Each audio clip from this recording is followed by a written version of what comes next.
Bem-vindos a mais um episódio da nossa série de histórias bíblicas, onde exploraremos a vida fascinante de um personagem notável, Daniel. Esta é a história de um homem cuja fé e resiliência o fizeram se destacar na Bíblia como um exemplo inspirador de devoção. A história de Daniel começa em uma vila israelita. Aos poucos, vemos Daniel crescer como um jovem piedoso. Aos 15 anos, ele e muitos outros jovens israelitas são levados cativos para a Babilônia, após a conquista do rei Nabucodonosor. No terceiro ano do reinado de Joaquim, rei de Judá, Nabucodonosor, rei da Babilônia, veio a Jerusalém e a sitiou. E o Senhor entregou Joaquim, rei de Judá, nas suas mãos, e também alguns dos utensílios do templo de Deus.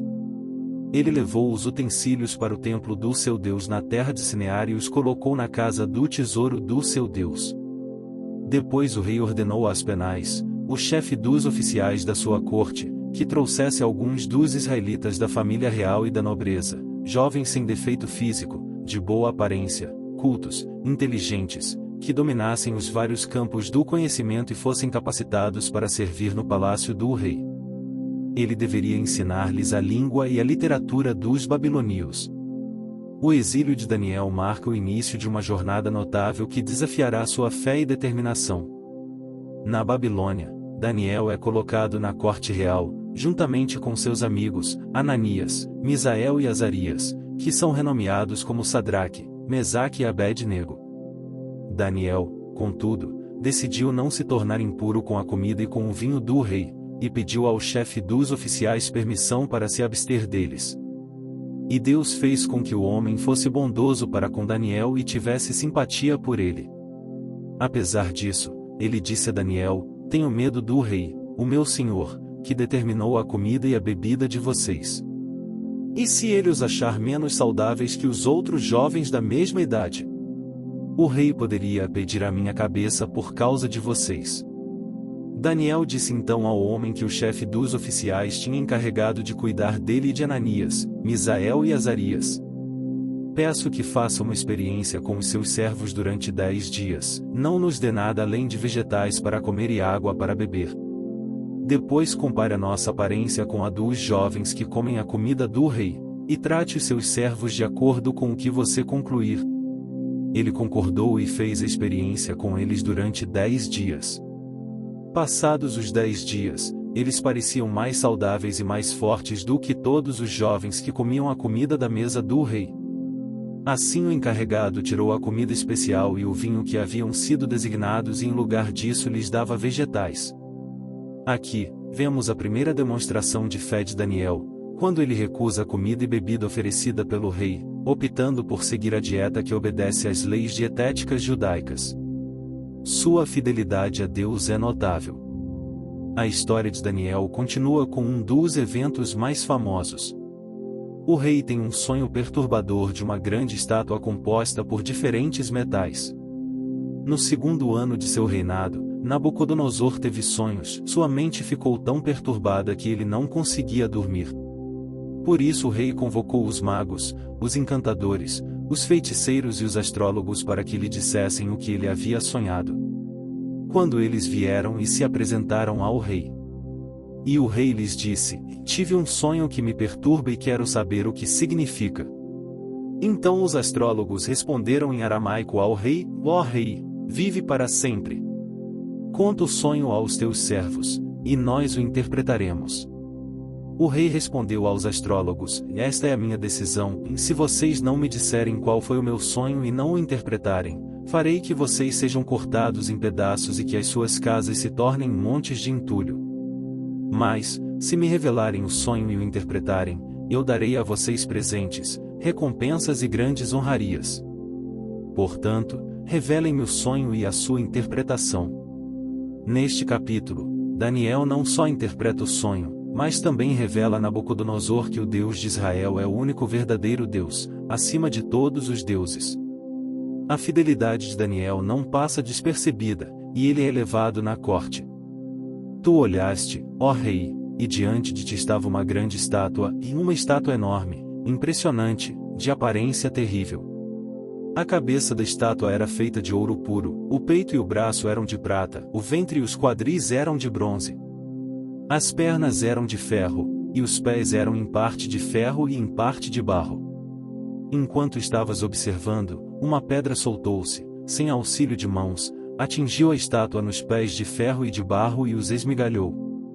Então o ferro, o barro, o bronze, a prata e o ouro foram despedaçados, viraram pó, como o pó da debulha do trigo na eira durante o verão. O vento os levou sem deixar vestígio. Mas a pedra que atingiu a estátua tornou-se uma montanha e encheu a terra toda. Foi esse o sonho, e nós o interpretaremos para o rei. Tu, ó rei, és rei de reis. O Deus dos céus concedeu-te domínio, poder, força e glória. Nas tuas mãos ele pôs a humanidade, os animais selvagens e as aves do céu. Onde quer que vivam, ele fez de ti o governante deles todos. Tu és a cabeça de ouro. Depois de ti surgirá um outro reino, inferior ao teu. Em seguida surgirá um terceiro reino, reino de bronze, que governará toda a terra. Finalmente, haverá um quarto reino, forte como ferro, pois o ferro quebra e destrói tudo, e assim como o ferro despedaça tudo, também ele destruirá e quebrará todos os outros. Como viste, os pés e os dedos eram em parte de barro e em parte de ferro. Isso quer dizer que esse será um reino dividido, mas, ainda assim, terá um pouco da força do ferro, embora tenhas visto ferro misturado com barro. Assim como os dedos eram em parte de ferro e em parte de barro, também esse reino será em parte forte e em parte frágil. E, como viste, o ferro estava misturado com o barro. Isso significa que se farão alianças políticas por meio de casamentos, mas a união decorrente dessas alianças não se firmará, assim como o ferro não se mistura com o barro. Na época desses reis, o Deus dos céus estabelecerá um reino que jamais será destruído e que nunca será dominado por nenhum outro povo. Destruirá todos os reinos daqueles reis e os exterminará, mas esse reino durará para sempre. A próxima prova para Daniel é o desafio das denúncias tramadas contra ele por colegas invejosos. O rei Dário é enganado e emite um decreto que proíbe orações a qualquer deus além dele. Todos os supervisores reais, os prefeitos, os sátrapas, os conselheiros e os governadores concordaram em que o rei deve emitir um decreto ordenando que todo aquele que orar a qualquer deus ou a qualquer homem nos próximos 30 dias, exceto a ti, ó rei, seja atirado na cova dos leões. Daniel, no entanto, continua a orar a Deus, mesmo sob a ameaça de ser lançado em um covil de leões. Neste momento crítico, a fé de Daniel é recompensada quando Deus envia um anjo para protegê-lo dos leões famintos. Quando ia se aproximando da cova, chamou Daniel com voz que revelava aflição: Daniel, servo do Deus vivo, será que o seu Deus, a quem você serve continuamente, pôde livrá-lo dos leões? Daniel respondeu: ó rei, vive para sempre. O meu Deus enviou o seu anjo, que fechou a boca dos leões. Eles não me fizeram mal algum, pois fui considerado inocente à vista de Deus. Também contra ti não cometi mal algum, ó rei. Daniel é abençoado com visões e sonhos proféticos que têm influência duradoura nas Escrituras. Suas visões do Filho do Homem, dos 4 animais e das 70 semanas são alguns dos exemplos mais notáveis. No primeiro ano de Belsazar, rei da Babilônia, Daniel teve um sonho, e certas visões passaram por sua mente, estando ele deitado em sua cama. Ele escreveu o seguinte resumo do seu sonho: Em minha visão à noite, eu vi os 4 ventos do céu agitando o grande mar. 4 grandes animais, diferentes uns dos outros, subiram do mar. Essas visões proféticas lançam luz sobre eventos futuros, incluindo o cumprimento das profecias messiânicas e o surgimento de impérios. A jornada de Daniel chega ao fim, mas sua fé permanece inabalável até o fim de sua vida. Ele sobreviveu a mudanças de impérios, conspirações e provações, mantendo sua devoção a Deus.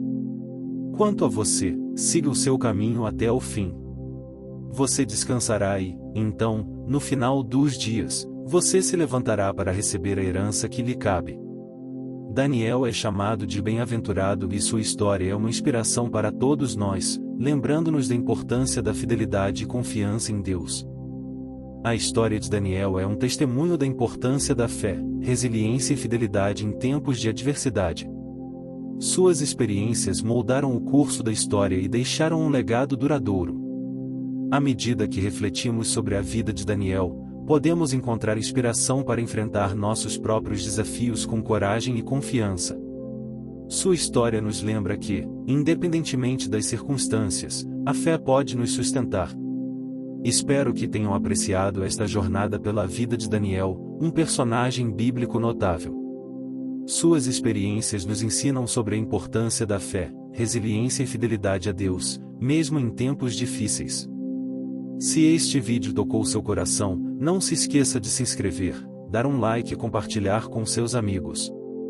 Até a próxima, e que a história de Daniel continue a inspirar nossas vidas.